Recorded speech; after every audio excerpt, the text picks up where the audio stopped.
co-chair of the Joint Committee on Administrative, Executive, and Legislative Review.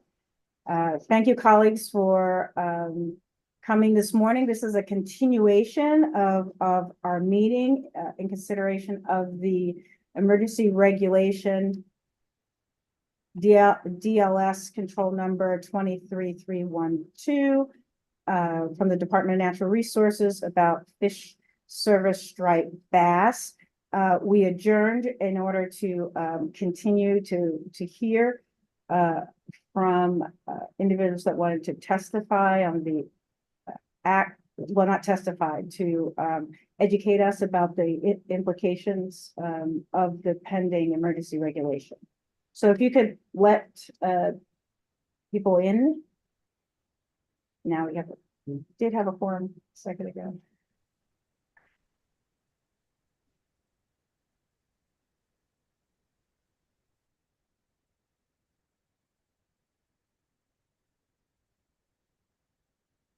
Okay, Mr. Hardman.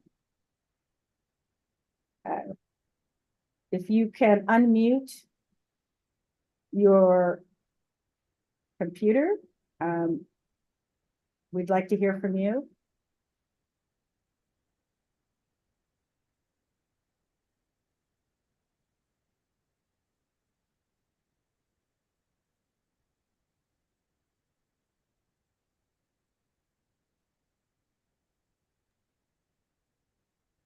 Okay, is there anyone else in the room?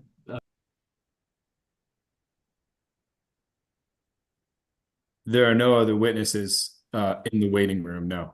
Okay. Mr. Hardman, Brian, are you there?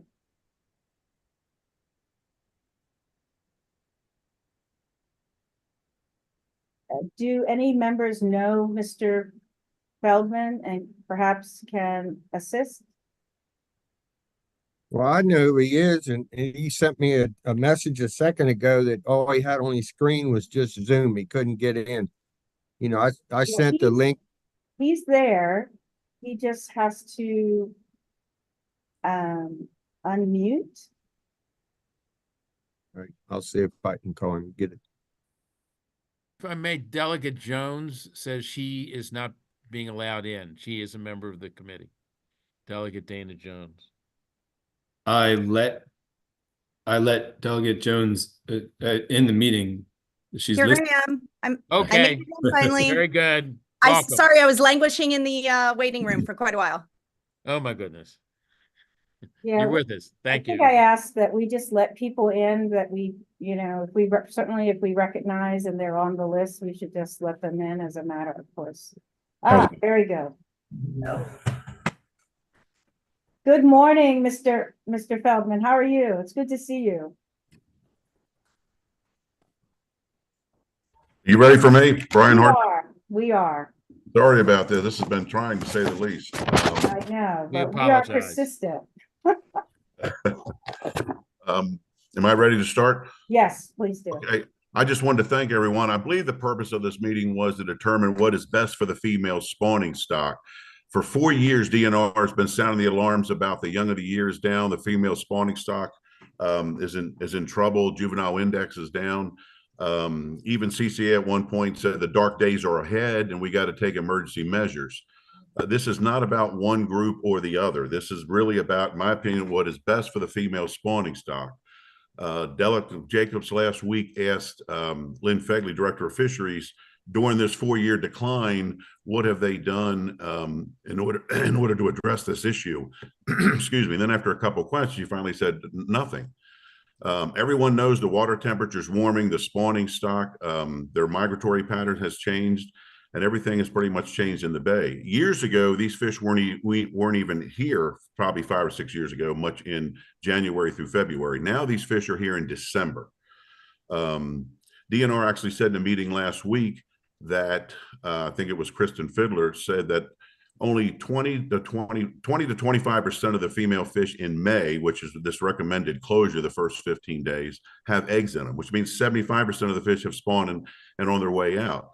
My recommendation would be if and her I want to quote her on something she said. These fish should not be lifted out of the water or handled in any way. Should not be lifted out of the water or handled in any way. These female fish with eggs in them, and we couldn't agree more. So if the goal is to protect the female spawning stock, to put a Band-Aid on 15 days in May when they're in own admission, there's only 20-25% of the fish have eggs, doesn't make much sense when if you would do it in March where 95% of the fish have eggs in them, then that would be more effective. If the goal is to protect these fish and try to build this stock up. Once again, I mean, the recreational guys, and I have no bones to pick with any of them, but we were told that unless this juvenile index comes up and this problem gets addressed, it's going to result in more closures, which would be summer closures, some other type of closures. And our fishing industry can't take much more than this. I did ask somebody from Catch and Release at one point. I said, these fish generally have about 500,000 eggs in them. And I said, is it possible that during this 25 to 30-minute fight that you're wrestling this fish back to the boat, that it would discharge 50,000 eggs? And he said, yes. I said, well, isn't it possible also that the same guy that catches 25 to 30 fish a day, isn't it possible that maybe 10 fish may do that? And he said, yeah. And I said, well, that's our problem. Our problem is there's 500,000 eggs possibly being discharged for one person, one day, one time. And this goes on and on and on for months, from January through March, 3 or 4 people on a boat, numerous times a day. And that's our issue. I spoke with a marine biologist that retired from DNR, worked there for 38 years, and he corrected me on one issue. He said, depending on the size of the fish, these fish actually have between 3 and 7 million eggs in them, not 500,000. So I was way low than what my assumptions were. So to me, that kind of gives you the gravity of it. And once again, DNR said these fish should not be lifted out of the water or handled in any way. The marine biologists work for DNR said when you hold them up, it distorts the body. You see pictures on Facebook with people with their hand in their egg sacs. I don't think a female anything should be harassed, whether it's a dog, a cat, a fish, or a human. Nothing should be harassed during this time period. And I was just going to ask, call on the committee that, you know, DNR has been sounding the alarm for all these years, but yet this one option they're putting on there is kind of a patchwork. And we're willing to give up 2 more weeks, which is income from us. I mean, it's not good to do, but it's either do that or have more closures. So we're saying, let's take the evasive measures that they have been sounding the alarm for the last 4 years. And we should have emergency legislation that says, yeah, we are closing this from March until May 15th, and then see what kind of effort it has. So I yield back. Thank you. Thank you so much, Mr. Feldman. And while you absolutely make a compelling argument about a further extension, the regulation we have before us, you know, is what it is. And so we have to, you know, either vote that up or down. I think, as I said in the last meeting, there certainly is time in the legislative session if other means want to be taken up, it can be taken up in the legislature. So, okay. But thank you. Thank you. Do we have any of our other people? Oh, do any of the members have questions or comments for Mr. Feldman? Senator Mounts. Thank you, Madam Chair. I don't have a question, but I've got 2 witnesses that have come over and they can't get let in. I just wanted to make sure you This is were Miss that. Captain Jeffries and Jason Seaman. Correct. Okay. Just want to let you know. Thank you. So they're not able to get in, or are they in the waiting room? They're in my office, the Oh, waiting so room. you have them test. And Okay. we've tried to get them logged on. They can't even view the hearing. Well, And let them talk in your microphone, Yeah. John. Why don't you let them sit next to you? Yeah, am I allowed to do that? Yeah, sure. sure. I'll hold on. When you're done, when you're ready, just let me know. Well, I'm ready. Oh, yeah. We're ready to hear from them. Okay, hold on 1 second. All right. Well,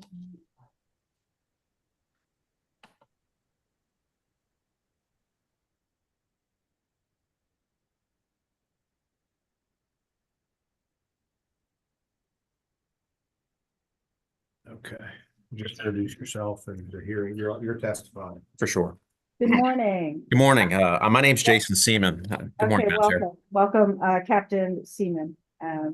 Please, you have 3 minutes. Yeah, thank you. For those of you who don't know me, I'm the vice president of the Maryland Charter Boat Association, and I'm the owner of Maryland Fishing and Hunting.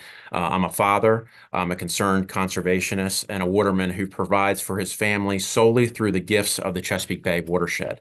My hope is from last week and today's testimony that everyone learned something that is alarming and obvious to professional fishermen.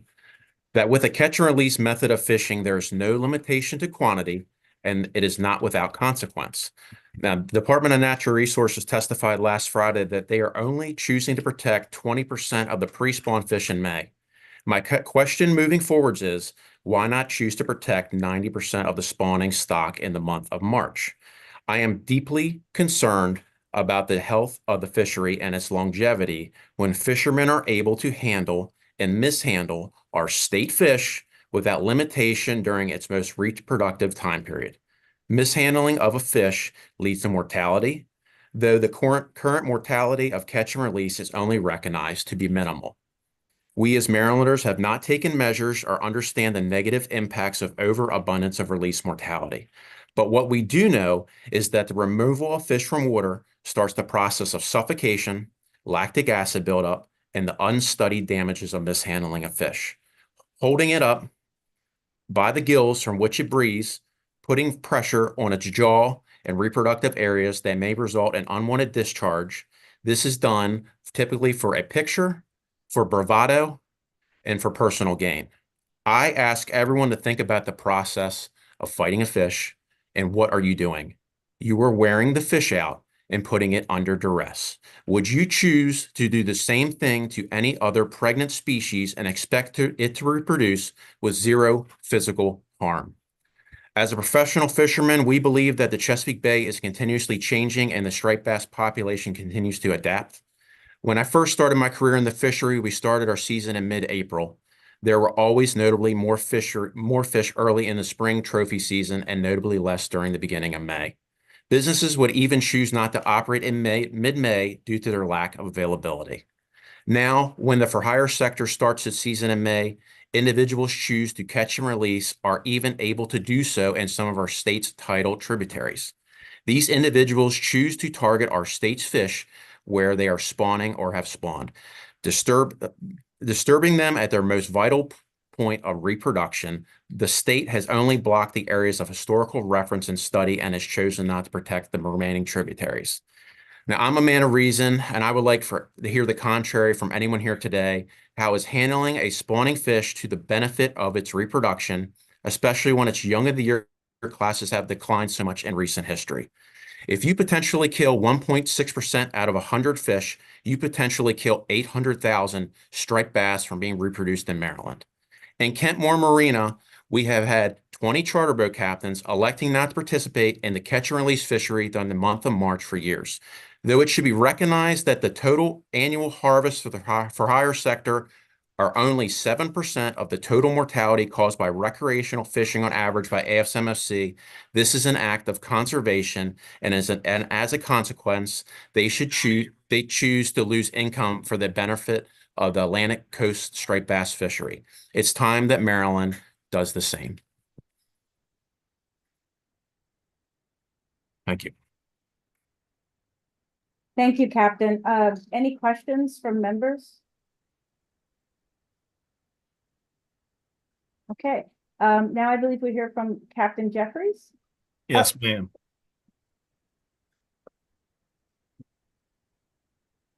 Are we good? Yes. Hello, my name's Ken Jeffries. I've been in this business probably 35 years. I have had other occupations, but I'm acutely aware of how the department operates. I've been involved. I've been the president of the Charter Boat Association, and I've been to every board meeting, been to most of the studies in striped bass, and I know that I'm not going to reiterate the topics that Mr. Hardman and Seaman brought up, but I guess I'll be the closer, let's say. As charter boat industry, we've been under a reduction for 7 years. And from the testimony last Friday from the department, they said that they were going to manage the fishery solely based on JI. JI means juvenile index. If there's not a way to, if that's the methodology in managing this fishery, we have to have more babies. And this is one of those decisions in life that's a complete layup. We're actually asking for further reductions. We're not asking, to give us something back. We're asking to further protect these big fish and these big female fish. I believe it's a rare instance where you're actually having people saying, we're looking for you to take more from us. But with this, we're asking, allow our businesses to still benefit and strive. Right now, we cannot take another 7 years of this. So if the methodology is going to continue to be small fish, we need these bigger fish protected. The statements the department gave, I think, pretty much sealed is what we're saying. We have to protect them. I just don't think they're going far enough, and that's what I'm asking you to do. There's plenty of studies on record. I don't have the time to go over them, but Monmouth University did a study in 2016, basically stating the same thing we're stating. A released pregnant fish, 8 to 15% of those eggs are destroyed fighting that fish. Some states, Massachusetts said each one of those fish has between 850 and 2.5 million eggs in them. New Jersey says 500,000 to 3 million. So with those percentages of 15%, one fish you're not killing one fish, you're killing anywhere from 25 to 30,000 fish each time it's captured, kept or thrown back. So I don't think we're asking for, what we're asking for is some relief from the 7 years of reductions that aren't working. And like I said, I have many studies here. I don't want to get into a long-winded synopsis of each one of them. All I'm asking for is for someone open their eyes and protect the female spawning stock. And I'll leave it at that. Thank you. Captain Jeffries, if you have, another minute of information that you think would be helpful, please feel free to share. And I don't want you to, leave not feeling that you were able to provide us with. No, I mean, all the studies I have basically tell you how many eggs are in each fish and how many die. If the fish swims away, how many of them are already dead before they swim off. Everybody, the lay person thinks just because the fish swam, it's going to live, the world's great, and I had a great day. That's not the case. What we're saying now is if the department has chosen to manage the fishery solely based on juvenile index, we as a group and as people need to protect those female fish. The striped bass at 18 inches, most people don't know, isn't male nor female. It doesn't decide until it's 3 years old what it's going to be. It depends on water temperature, water quality. I mean, there's other environmental issues that determine the fishery. All we're saying is we know a big fish carries however many million eggs we want to agree on, and about 15% of them die every time it's caught. And I think in that, using that analogy, we're asking, please help us and protect these fish, because we as a group cannot continue to own our businesses, be productive with these current restrictions that just keep escalating on us. And I do appreciate the extra time, and I hope I was clear enough on what I was trying to put out without putting a bunch of numbers in front of your head. Absolutely. I think we got it. Thank you so much, Captain. Thank you. I appreciate the time. Delegate McComas has a question or comment, and you can direct it to whomever. Thank you, Madam Chair. Just briefly, I like fish. I kind of hate fishing because they're kind of cute. My question to you is, there are a lot of more invasive species within the Chesapeake Bay, such as the catfish, and I kind of was wondering, I assume that they eat eggs, but I don't know. But I'm thinking that because we have more invasive fish, that that the striped bass population that is spawning is being eaten up by other things besides just the sportsmen that want to get a picture. So in other words, what you're saying is we should be doing this in March, and we should be, doing everything to protect the spawning of the striped bass. There's other factors that are a problem too, and so that even magnifies your concerns with just this regulation. I do appreciate, and if Brian and Jason will allow me, I'll answer it. Predation is a big issue, and it's an issue on two parts. The surveys where the state does their studies for this juvenile index are usually in small constrictive tributaries, the Marshy Hope River, the Potomac River, way up into these heads of these rivers, and predation is astronomical with blue catfish and with snakeheads. Yeah. And the protection is one-fold in this. The second part of the protection is if you're telling me I can't catch something in this month or that month, I'm going to convert my business over to catching those predatory fish. And for any of the people that know anything about the Potomac River, the blue catfish is out of control in the Potomac. Anything near the DC line, basically. And what you'll see now is more and more charter boat operators are starting their fishing season in February and March and April and targeting those predatory fish. And having that closure, it makes you change your business model. You're not going to catch the fish, obviously, you can't catch by law.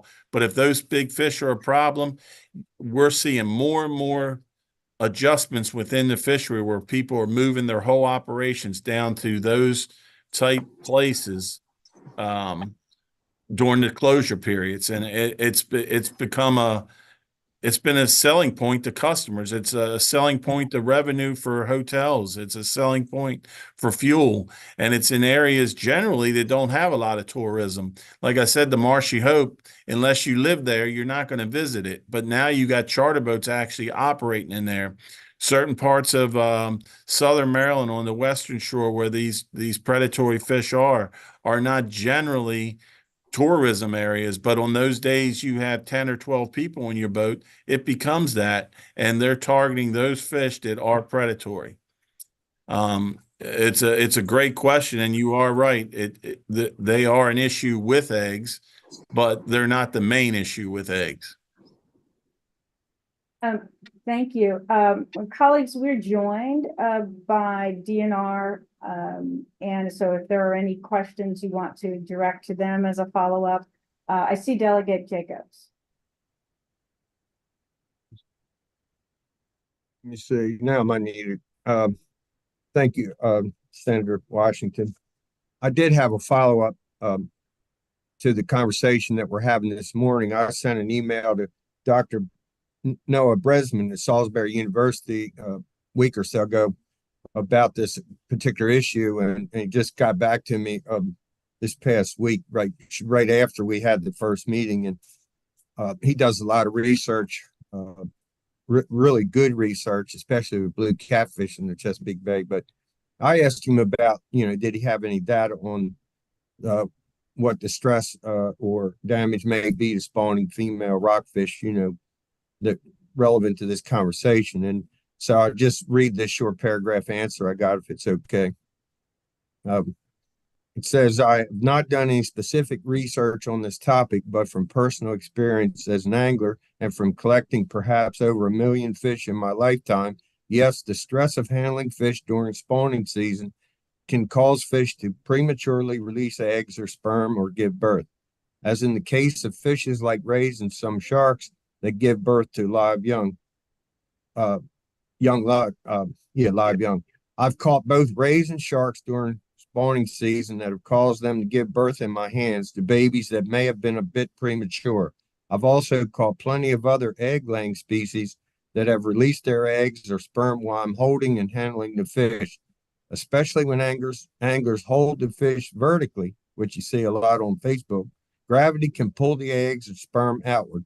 Similarly, holding a fish and supporting its belly, like people should in the water, cause the eggs or sperm to squeeze out. This only usually happens close to spawning, but if the eggs come out of those fish, you know, they're obviously not going to get fertilized and be wasted. So fighting a long battle with fish can tire and stress them out at a time when they're already stressed, potentially reducing their likelihood of successful survival and reproduction. And that's Dr. Noah Bressman from Salisbury University.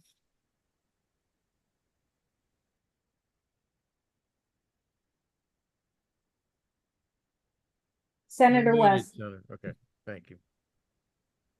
Yeah, so I've been listening with interest through both hearings, and it sounds to me like there's pretty universal agreement that this ban ought to start on March 1st instead of April 1st. I haven't heard anyone disagree with that. So my question to DNR is, are you in a position to expand this regulation to start it on March 1st instead of April 1st? Ms. Fegley? Thank you for the opportunity to respond. So right now, what we've done is we've submitted the emergency proposal to fill those 2 weeks in May. So we already have a no targeting provision that begins April 1st. So the entire month of April is currently closed for catch and release fishing. The idea behind the emergency before you today was to fill that gap, to complete the spawning time through May 15th. So if you were to vote in the positive today, we would have a closure from April 1st through May 15th and a little bit of an extension beyond that up in the Susquehanna Flats. As for March, and I really appreciate hearing the conservation concern on the part of our charter boat captains. That's awesome. We would absolutely, I think, be willing to look down the road at extending this back to March. But I also want to say that we have gotten a lot of input from some other parties, some light tackle guides, who feel that that would be incredibly impactful to their business, which mostly relies on fly fishing. So I think, and I also just want to stress that in March, we've also got the spawning areas, the actual areas where the fish are closing, I'm sorry, the areas where the fish are spawning are closed to catch and release. So I think, yeah, we are absolutely interested in looking at all of this. And I think this is a step-by-step process, right? So right now, the regulation before you is that gap in May, but as we go forward, we are willing to look at all of it. Thank you. If I may ask a question of staff, can this regulation be amended, or we have to vote up or down on this regulation, since it's an emergency regulation? Regulations cannot be amended by the committee. The regulations can only be withdrawn by the agency, and then the committee can work with the agency to craft a regulation that's more in line with what they think is appropriate. Okay, thank you. Delegate Jacobs. Thank you, Mr. Chairman. So I have a question for DNR, and I have a question for the committee. So with DNR, if I could ask that question first, and Lynn, I don't know if you'd be the right one, or perhaps you are, but in other parts of the industry and the fishery, they can pretty much close anything with 48 hours notice. I've seen it happen in with different seasons. Does that apply? Does that apply in this particular case? Yes, I can address that. So, no, it does not. And the reason why, so we can close the fishery. We can close the fishery to harvest with public notice. The part that we need regulatory action for is the no catch and release. So we don't have public notice authority for the no targeting component. So we can tell you, you can't harvest fish and take them home with public notice, but we can't tell you you can't even target the fish with public notice. That's the distinction. It's a subtle one, but so the answer is no. And since March is already closed to harvest, we would need regulatory action to close it to catch and release. Thank you for the clarification. That makes our decision on the, dealing with this regulation, another reason. Okay, so my other question is, I had two, and the other one is, if the committee votes, it either has to vote up or down, according to what was just indicated by Kelvin. Can the committee recommend an up or down with a proposed amendment to the department? To the department. No, we have the opportunity in various venues to write up. You as a member can write a letter. We can do that, but again, it doesn't. No, so we don't make any type of condition on the notice at this stage. So it's either take it or leave it. For regulations, yeah, Yeah. we don't draft regulations. Senator Maps. Is there an opportunity for the department to withdraw the regulation? Conceivably, but I think we should take a vote and see where the committee is. And Yeah. we can certainly, as chairs, I think I can speak for both of us, work with you and work with the Delegate Jacobs, whoever else wants to be involved, and the department to see what other actions could be taken. Well, my concern is, and it goes back to the original hearing, the first day, is that we really don't have the information, we don't have the science, and moving forward, and the urgency. I guess that's more of a debate on whether you vote up or down on this. But there's been plenty of testimony and examples of just a lack of a conceptual plan, environmental equivalence to the restrictions that are being put in place. And so moving forward, to me, is it's kind of what we call back home, kind of shooting from the hip, that's hunting talk. So bird hunting, you shoot from the hip, that's not accurate. So, I mean, there's a lot there. And anyway, thank you. I guess, will there be an opportunity for us to debate this, or do you just want to call for a vote? Is that sort of the plan? Well, if you call for a vote, then there is a discussion, and Okay. then, that's a normal situation there. So Thank you. I'm not sure if anyone has called for, if the chair has called for, but we'll certainly entertain that if that's what body Chair- wishes to do. Chair recognizes, if I may, Delegate Holmes. I'm sorry, there's another hand up, Chair. Sample, sorry, Delegate Sample Hughes. Sorry. Sure. Thank you. Good morning, everyone. This question is for DNR, and if I'm off base, just let me know, but I just need to fully understand as I'm working through the understanding of all regulations around this subject matter. But is it so that DNR has to take on all of the Atlantic states marine fishery rules and regulations? Do we always have to adopt those, or there's opportunities for modification? And if so, would we be out of compliance, and is that an issue? Sorry, that's a lot into one question, but I'm just trying to fully understand. No, thank you. That's a very good question. So the state must adopt the regulations that are developed by the Atlantic States Marine Fisheries Commission. We manage this species as a coastal partnership. So once the ASMFC decides, we will have to adopt, or we will be out of compliance, which leads to some pretty rough consequences. However, the regulation that's before you today is above and beyond what the ASMFC has asked us to do. So we can always be more conservative than what the commission asks us to do. We can never be less conservative. So in this case, with this regulation before you, we are asking to be more conservative than what the commission has required of us. Okay, you made a vague statement. Well, thank you for the answer first. But you made a vague statement about it could be rough. What would happen if we're out of compliance?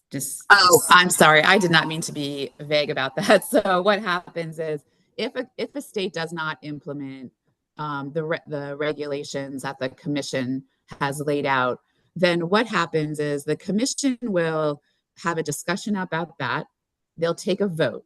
If the commission finds the state to be out of compliance, the commission will send a letter to the Secretary of Commerce and to the Secretary of the Interior.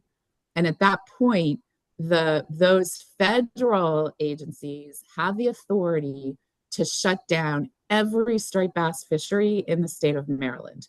So it would be the recreational fishery, the commercial fishery, and the fisheries that occur on the Atlantic coast. So, for example, if we were to go out of compliance on the recreational side and the commission were to find us out of compliance, then the Secretary of Commerce and the Secretary of the Interior could shut down every single fishery that targets striped bass in our state until such time as we get ourselves into compliance. Okay, one last question. Have we been in that situation before as a state? We have not. Okay, thank you. Thank you, chairs. Senator Mounts and then Delegate Jacobs. Thank you, Madam Chair. I just want to correct the record a little bit about that compliance. And I know New Jersey's been out of compliance, and I know Rhode Island's been out of compliance. But for DNR, a quick question about that process. And if it's okay, I've got the charter boat captains right here in my office, thankfully, to provide some information. I was told off the record it would take up to a year before a non-compliance makes it to the Department of the Secretary of Commerce. But there's actually 6 months after for DNR, isn't there? There's a vote whether you're in compliance or not compliance, and then the state's given a grace period to get into compliance. And then after that grace period, if they're still not in compliance, then a letter goes to the Department of Commerce, and then there's another time period. So the tolling of all this, you have about I think it's like a year and a half. I've been told it was a year and a half to 3 years to get in compliance. Is that accurate? I think that it's a little bit case by case. You are correct that there is some time allotted for the state. If I may, I'm going to send that over to our Associate Director, Mike Luisi. He may have more details about this on the top of his head. Mike, are you on? Yeah, can everyone hear me okay? Yes. Yeah, so when compliance becomes an issue for the state, there is a timeline, and it's identified in the compact of the Atlantic States Marine Fisheries Commission. But there's also a window for when the letter if the state's found out of compliance and the letter is written to both the Secretary of Interior and Commerce, there is a deadline, a period of well, I'm not going to speculate. I don't know the exact deadline. I would say that in the experience that I've had, when a state's found out of compliance in the spring, unless they get themselves within compliance by the fall of that same year, that seems to be the amount of time that it requires before the state goes into compliance. It would be beyond anything I've ever had experience with if there's more than a year, or as Senator Mounts mentioned, maybe up to 3 years of time for a state to fall into compliance with the commission. That would be outside of what I've had experience with. But it's typically within the same year. There is some time built into it, but as you mentioned, Senator Mounts, the Rhode Island and New Jersey examples, I believe they pulled themselves into compliance before the end of the calendar year when they were found out of compliance in the spring. Thank you. Thank you.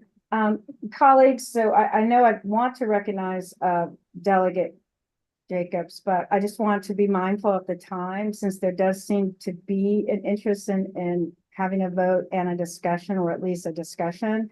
I would like us to, have that discussion. Or, if Senator Sandy Roseberg, I'm not sure if you were requesting a vote or if somebody has, I'm just not. Well, I was ready to recognize Delegate Holmes. Okay, great. Delegate Holmes. Thank you, Madam Chair, Mr. Chair. I move favorable on the emergency regulation DLS control number 23-312E. Move favorable. Is there a second? Second. Thank you. Okay. All right. So, Senator Mounts, is there anyone wishing to speak in favor? Delegate Jacobs. Yeah, I still have.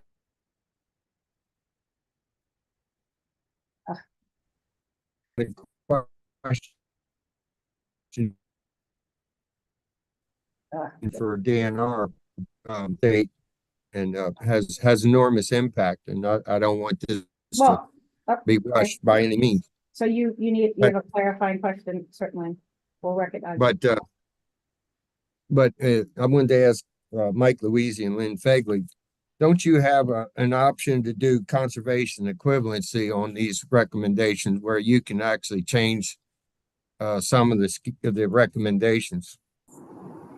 Yeah, thank you for the question, Delegate. We no longer have the conservation equivalency option for striped bass because the striped bass board at the commission made a decision that when the striped bass stock is overfished, as it currently is, conservation equivalency will not be allowed. So we no longer have that option. And I just want to remind the committee that the emergency regulation that's before you today is not a recommendation of the Atlantic states. This is something the state of Maryland is doing above and beyond what the Atlantic states has asked us to do. So, okay. Thank you. So now, colleagues, the questions would, have to be on the favorable motion. So looking for Senator Mounts. I thought you were going to say you're looking for Senator Mounts. I don't want to belabor we've spoken quite a bit about it. I think most people know where I'm coming from about this regulation and the process about which it's being promulgated. There are a number of holes. There are a number of questions. The scientific background that we have right now, I know it's something that we've relied on and we're doing the same data collection that we've done for things in 40 years. And the concept is, I totally agree. This is with the best of intentions, with the best of ideas and protecting the stock, but are we really protecting the stock? What is the net outcome? How are we managing the resource? And just to go along, to get along, to feel good that we're actually doing something, the department's doing something. That's all sounds good in the short term, but what is the real thing that's happening here? I mean, are we managing the resource? And to me, based off of the information that I've heard, received, and understand about this, is we really aren't doing that. And I'm not inclined to support the regulation. I'm definitely inclined to support the management of the resource in an effective way. And I think the onus is really on the department to step outside of their typical ways of collecting this information and figure it out. I mean, the Bay has changed. Some of the factors we talked about in the last hearing this morning that go into the resource, they're not even considered in how we're managing this resource. And you've had a number of folks testify about how this is going to implicate other factors that use the resource. And if you're going to do that, at least we should know there's going to be a result that's going to be beneficial. So with that, Madam Chair, I don't want to belabor this too much longer. I appreciate everyone's patience and their attention to this. Thank you. And again, I appreciate, we have a environment committee that we can pick these things up. It looks like we have Senator West. There we go. Well, I think the only thing to do is to vote in favor of the regulation because even though it's inadequate, I just find it is rather astounding that DNR doesn't seem to feel it has the power to stop this massive fish kill, which is expected to occur in March this year of spawning fish. It's surprising to me that DNR doesn't have the ability to do something on an emergency basis when a situation has been identified, which ought to be attended to. But if all we have is a regulation before us, we got to vote it up or down. I guess the best thing to do is to vote for it, even though it's not sufficient. Is there any unreadiness for our council to poll the members? Okay, so council, can you start? Chair Washington, Yes. Chair Rosenberg, Yes. Senator Lewis Young,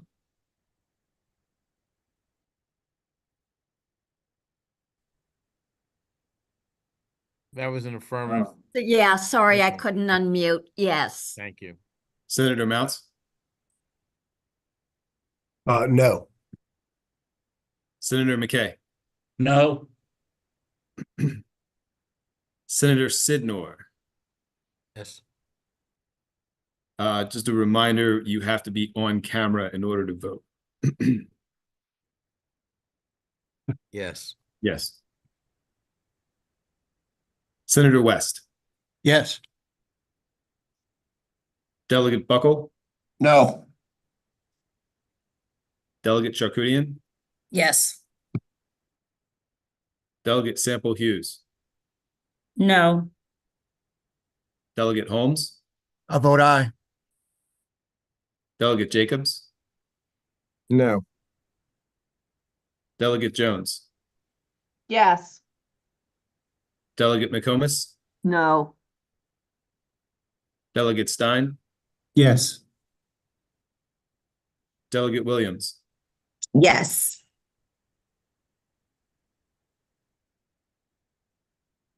The regulations are approved.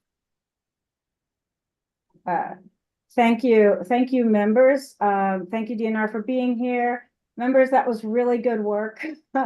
I look forward to seeing some of you on the floor.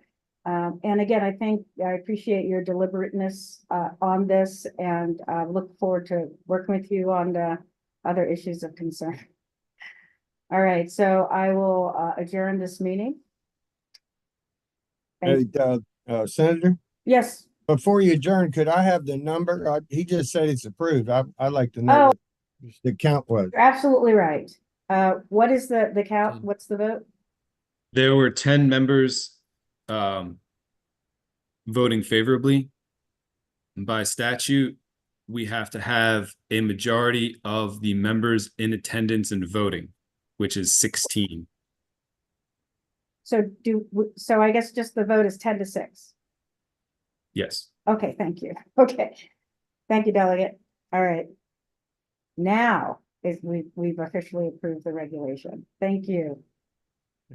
Have a good day. Have a great weekend. You are everyone. adjourned. Thank you. Thank you, everyone, for all your participation.